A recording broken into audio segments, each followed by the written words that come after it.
اسلامی تعلیمات، اسلامی طرز زندگی کے فائدے۔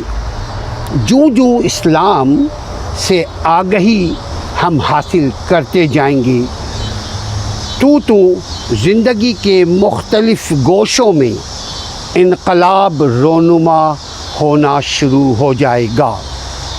جیسے جھوٹ کی جگہ سچائی نے لے لیا، ملاوٹ کی جگہ خالص نے لے لیا، شرک کی جگہ توحید نے لے لیا، بے ادبی کی جگہ ادب نے لے لیا، نافرمانی کی جگہ فرما برداری نے لے لیا، گالی گلوچ کی جگہ خاموشی نے لے لیا، فضول باتوں کی جگہ خاموشی نے لے لیا، گالی گلوچ دنگا فساد کی جگہ امن، شیریں گویائی، اچھے اخلاق نے لے لیا، اچھی گفتگو نے لے لیا، برائی کی جگہ بھلائی نے لے لیا، اندھیری کی جگہ روشنی نے لے لیا، جہالت کی جگہ علم نے لے لیا، کفر کی جگہ اسلام نے لے لیا۔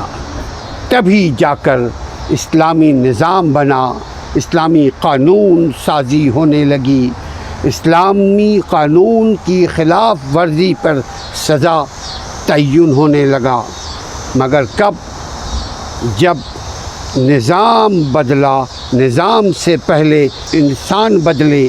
جب انسان بدلتے ہیں تو نظام بدلتا ہے، جب نظام بدلتا ہے تو پھر انسانوں کی زندگی بدل جاتی ہے، ملک ریاست ترقی پہ گامزن ہو جاتا ہے، عوام خوشحال ہونے لگتے ہیں نظام کی برکت سے۔